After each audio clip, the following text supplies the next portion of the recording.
നല്ലത് കണ്ടാൽ നമ്മൾ നല്ലത് പറയും, മോശം കാര്യമാണെങ്കിലോ അത് വിമർശിക്കുകയും ചെയ്യും. കൂടാതെ നമ്മുടെ മുഖ്യമന്ത്രി വി.ഡി. സതീശൻ സാർ നേരത്തെ തന്നെ പറഞ്ഞിട്ടുണ്ട്, എന്ത്, നമ്മളാരും വിമർശനത്തിന് അതീതരല്ലാതെ.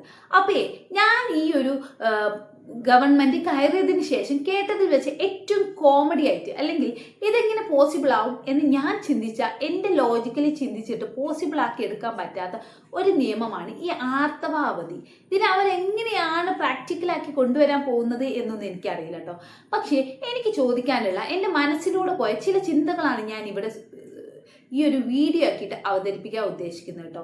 ഒന്ന് ചിന്തിച്ച് നോക്കിയേ, നമ്മളൊക്കെ കുട്ടികളായിരുന്ന സമയത്ത് ഒരു വീക്കെൻഡൊക്കെ കഴിഞ്ഞ് സൺഡേ ഒക്കെ നന്നായിട്ട് കളിച്ച് അടിച്ച് പൊളിച്ച് കഴിഞ്ഞിട്ട് മൺഡേ മോർണിംഗ് എണീക്കുമ്പോൾ കുട്ടികളുടെ മനസ്സിലെന്താ, സൺഡേ കളിച്ചതിൻ്റെ ബാക്കി കളിക്കാനുള്ള ആഗ്രഹങ്ങൾ, അല്ലെങ്കിൽ ബാക്ക് ടു സ്കൂളിലോട്ട് പോകുമ്പോഴുള്ള പ്രശ്നങ്ങൾ, സ്കൂളിലുള്ള പ്രഷറുകൾ, വർക്ക് ചെയ്യാനുള്ള ഹോം വർക്ക്, ഇങ്ങനെ തലൻ്റെ ഉള്ളിൽ സ്കൂൾക്ക് പോകണം എന്നുള്ള ഒരു ചിന്ത ആകുമ്പോൾ രാവിലെ എണീക്കുമ്പോൾ തന്നെ ഒരു ഉന്മേഷം ഉണ്ടാവില്ല. മൺഡേ പൊതുവെ കുട്ടികൾക്ക് ഒരു എനർജി കുറവുണ്ടായിരിക്കുമല്ലേ രാവിലെ. പക്ഷേ അതുപോലെ തന്നെയാണ് നല്ലൊരു മഴ പെയ്ത ദിവസമാണെങ്കിൽ ആലോചിച്ചൊക്കെ നമ്മൾ കുട്ടികൾ എന്ത് ചെയ്യും, ഈ ന്യൂസിന്റെ മുന്നിൽ ഇങ്ങനെ പോയിരിക്കും. ഇതുവരെ ന്യൂസ് വെച്ച് കാണാത്ത ആൾക്കാരാണ് എന്തിനാ, ലീവ് ഉണ്ടോ, റെഡ് അലേർട്ട് ഉണ്ടോ, ഓറഞ്ച് അലേർട്ട് ഉണ്ടോ, ഇത്തരം കാര്യങ്ങളൊക്കെ നോക്കാൻ വേണ്ടിയിട്ട്. ഇനി ഇതിൽ റെഡ് അലേർട്ട് ഒന്നും കണ്ടില്ല, പുറത്തൊരു ചെറിയ മഴ ആണെങ്കിൽ പോലും എന്ത് ചെയ്യും, നേരെ കളക്ടർ ഫേസ്ബുക്ക് പോസ്റ്റിന്റെ താഴെ പോയിട്ട് കമന്റ് ഇടാണ്, സാർ ഞാൻ ഇന്ന സ്ഥലത്ത് നിന്നാണ്, ഞങ്ങൾക്ക് ലീവ് വേണം, ഇവിടെ മഴ കാരണം സ്കൂളിലോട്ട് പോകാൻ പറ്റുന്നില്ല, വഴി അടഞ്ഞിരിക്കുകയാണ്. ഇങ്ങനെ ഇവരുടെ വക കൂട്ടിയിട്ട് ഇവരെന്ത് ചെയ്യും, ഇതുപോലെ കമന്റും കാര്യങ്ങളൊക്കെ ആയിട്ട് കളക്ടറെ സമീപിക്കും.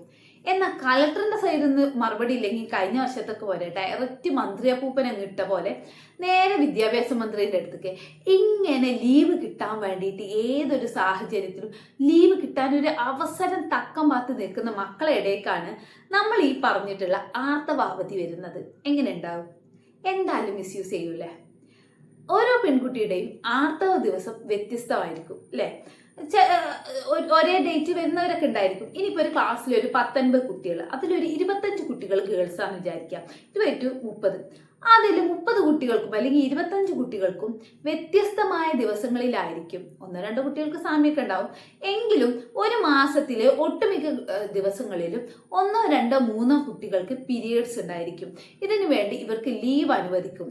ഒരു ദിവസമല്ല, 2 ദിവസം 3 ദിവസമൊക്കെ ലീവ് അനുവദിക്കും. ഇനി ഒരു ദിവസം തന്നെ ആയിക്കോട്ടെ, ലീവ് അനുവദിക്കുമ്പോൾ ഇവരുടെ എഡ്യൂക്കേഷന് അല്ലെങ്കിൽ സിലബസ് തീർക്കുന്നതിന്, പാഠം തീരുന്നതിന് ഈ കുട്ടികൾ അത് അടുത്ത ദിവസം വന്ന് എഴുതിയെടുക്കുമ്പോൾ അങ്ങനെ ആയിട്ട് കുട്ടികളുടെ പഠനത്തിൽ ഒരു പടി ബാക്കോട്ടായിരിക്കും ഇത് വലിക്കാം അല്ലേ. ഒരു മാസത്തിലെ 3 ദിവസം, വർക്കിംഗ് ഡേയിലെ 3 ദിവസമാണ് അവർ ബാക്കോട്ട് വലിക്കുന്നത്. അതവരെ എക്സ്ട്രാ എഫേർട്ട് എടുത്ത് പഠിക്കണം അല്ലേ. മറ്റേ ആൺകുട്ടികൾക്കോ അല്ലെങ്കിൽ പീരിയഡ്സ് ഇല്ലാത്തവർക്ക് ഉണ്ടാവുന്നതിനേക്കാൾ 3 ദിവസം ഈ കുട്ടികൾക്ക് കുറവാണ്. അപ്പം ഇവരെ എങ്ങനെയാണ് വാല്യൂ ചെയ്യുക? 3 ദിവസം കുറവ്, 3 ദിവസം പറഞ്ഞാൽ അത്ര നിസ്സാരമായ കാര്യമൊന്നുമല്ല.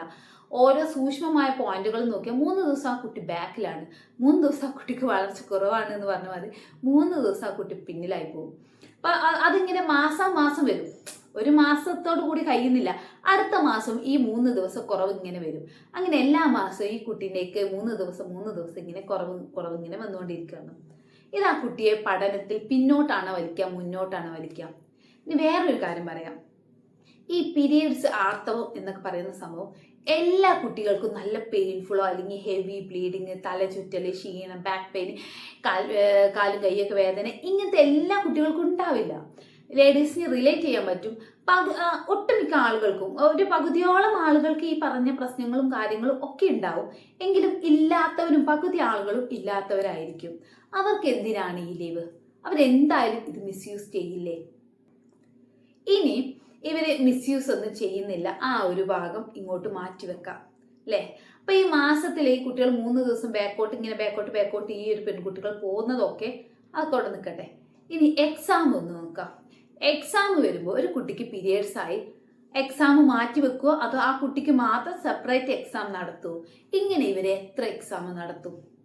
എന്തായിരിക്കും ഇങ്ങനെ എക്സാം നടത്തുന്നതിൻ്റെ ആ ഒരു ഇതിപ്പോൾ പബ്ലിക് എക്സാം അല്ലെങ്കിൽ മറ്റേതെങ്കിലും കോമ്പറ്റേറ്റീവ് എക്സാംസ്, ഇങ്ങനത്തെ കാര്യങ്ങളൊക്കെ ഇവരിതുപോലെ മാറ്റി വെക്കാൻ കഴിയുമോ?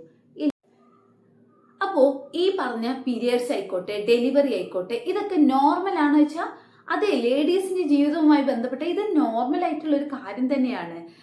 നമ്മളെ മനുഷ്യന്മാരുടെ ഈ ഒരു ജീവിതത്തിൽ ഇത് നോർമൽ ആയിട്ടുള്ള കാര്യമാണ്. ഇത് ഇപ്പൊ പറഞ്ഞ് ഇതിന് ലീവ് എടുത്ത് സംഭവം ശരിയാണ് കേട്ടോ. പീരിയഡ്സിന്റെ സമയത്ത് കെയർ കിട്ടേണ്ടവർക്ക് കിട്ടുക തന്നെ വേണം. അതിന് ഞാനൊരു എന്താ പറയാ എതിരൊന്നുമല്ല. പക്ഷേ ഈ പറഞ്ഞ സംഭവം കൊണ്ട് നമ്മളെ കുട്ടികൾ ബാക്കോട്ട് എടുക്കും, അവരെ റിസൾട്ടിനെ അത് ബാധിക്കും, അവരെ മൊത്തത്തിൽ അവരെ ബാക്കോട്ട് വലിക്കാനാണ് സാധ്യത. ഇനിയിപ്പോ ഇതിന്റെ എന്താണ് ഇതിന്റെ സൊല്യൂഷൻ? അങ്ങനെ നോക്കുകയാണെങ്കിൽ പീരിയഡ്സ് ഉള്ള പെൺകുട്ടികൾ ഇത് സഹിക്കണം എന്നാണോ എന്ന് ചോദിക്കുകയാണെങ്കിൽ എൻ്റെ മറുപടി ഇതാണ്. നമുക്ക് തലവേദന വരും അല്ലേ, പനി വരും, ജലദോഷം വരും, ഇങ്ങനെ പല അസുഖങ്ങൾ വരും. ഇങ്ങനെ അസുഖങ്ങൾ വരുമ്പോൾ നമ്മൾ എന്ത് ചെയ്യും? ലീവ് എടുക്കും അല്ലെ, സ്വാഭാവികമാണ്. അതുപോലെ പീരിയഡ്സിന്റെ ബുദ്ധിമുട്ട് വരുമ്പോൾ ഒരു പെയിൻ ആണ് അല്ലേ, അവിടെ ഒരു ക്ഷീണം വന്നു, എല്ലാവർക്കും ഉണ്ടാവില്ല. അപ്പൊ ഉള്ള കുട്ടികൾ അവർ ലീവ് എടുത്തോട്ടെ, അവര് അത് കഴിഞ്ഞ് റിക്കവർ ആയിക്കോട്ടെ. അതിനു വേണ്ടിയിട്ട് ബാക്കിയുള്ള ഒരു നല്ല ഭൂരിപക്ഷം കുട്ടികൾ ഈ ഒരു കാര്യത്തിന് പറഞ്ഞ് ലീവ് എടുത്ത് അവരുടെ പ്രൊഡക്ടിവിറ്റിയെ അത് ബാധിക്കുക പറഞ്ഞാൽ, അല്ലെങ്കിൽ അവരുടെ റിസൾട്ടിനെ അത് ബാധിക്കുക, അവരുടെ എഡ്യൂക്കേഷനെ ബാധിക്കുക പറഞ്ഞാൽ അത് നെഗറ്റീവായിട്ടേ ബാധിക്കുള്ളൂ. ഇനി കൂടാതെ നമുക്ക് വേറൊരു കാര്യം കൂടി ഇതിൽ നോക്കേണ്ടതുണ്ട്. അതായത് നമ്മുടെ മക്കളെല്ലാവരും നല്ല കുട്ടികളൊന്നുമല്ല. അവർക്ക് തെറ്റ് ചെയ്യാനുള്ള അവസരങ്ങൾ കിട്ടുമ്പോൾ തെറ്റുകൾ ചെയ്യാനുള്ള ടെൻഡൻസി കൂടുതലുള്ള ആളുകളാണ്. അപ്പം ഈ സ്കൂളിൽ നിൽക്കുന്ന ഒരു കുട്ടി ഇതുപോലെ എനിക്ക് പീരിയഡ്സ് ആണെന്ന് പറയുകയും എനിക്ക് പീരിയഡ്സിന് വേണ്ടിയിട്ട് അല്ലെങ്കിൽ ആർത്തവാവധി തരണം എന്ന് പറഞ്ഞ് സ്കൂളിൽ നിന്ന് പുറപ്പെട്ടിട്ട് ആ കുട്ടി വീട്ടിലെത്തിയോ എന്നുള്ളത് ചെക്ക് ചെയ്യാം. എപ്പോഴും കുട്ടികളെ പിന്നാലെ ഒരുപാട് കുട്ടികളുള്ള സ്കൂളുകൾ ഉണ്ടായിരിക്കും അല്ലേ. അവരുടെ പാരൻസിനെ കോൺടാക്ട് ചെയ്യുമ്പോൾ എപ്പോഴും കിട്ടിക്കോണമെന്നില്ല, എപ്പോഴും പാരൻസ് എപ്പോഴും അവൈലബിൾ ആയിരിക്കണമെന്നില്ല. അപ്പൊ ഇതിനിപ്പോൾ എന്താ സൊല്യൂഷൻ എന്ന് ചോദിച്ചാൽ ഇതിൻ്റെ ഒരു ആവശ്യം ഉണ്ടായിരുന്നോ എന്നാണ് എനിക്ക് ചോദിക്കാനുള്ളത്. ഇതിന് മുന്നേയും കുട്ടികൾ ആർത്തവത്തിന് എന്താ ചെയ്തിട്ടുണ്ടായിരുന്നത്? അവർക്ക് പെയിനും കാര്യങ്ങളും ഉണ്ടെങ്കിൽ അതിനനുസരിച്ചുള്ള സപ്പോർട്ട് കൊടുക്കട്ടെ, പാരൻസിന് ക്ലാസ് കൊടുക്കട്ടെ. പീരിയഡ്സ് ഉള്ള പെൺകുട്ടികളിലെ നല്ല പെയിനൊക്കെ ഉള്ള കുട്ടികൾക്ക് എന്തൊക്കെ കാര്യങ്ങൾ ചെയ്ത് കൊടുക്കണം എന്നുള്ളതിനെ കുറിച്ചിട്ട് ബോധവൽക്കരണ ക്ലാസ് കൊടുക്കട്ടെ. അല്ലെങ്കിൽ ഇതിനെങ്ങനെ ഡീൽ ചെയ്യണം എന്നുള്ളതിന് കുട്ടികൾക്ക് ബോധവൽക്കരണ ക്ലാസ് കൊടുക്കട്ടെ. ഇത്തരം കുട്ടികളെ എങ്ങനെ മാനേജ് ചെയ്യണം എന്നുള്ള ടീച്ചേഴ്സിന് ബോധവൽക്കരണം കൊടുക്കട്ടെ. അവരെ പഠനത്തിൽ ബാധിക്കാത്ത രീതിയിൽ അവരെ സപ്പോർട്ട് ചെയ്ത് മുന്നോട്ട് കൊണ്ടുപോകാൻ നമുക്കൊക്കെ പറ്റട്ടെ. Thank you for watching this video. Please subscribe and support me.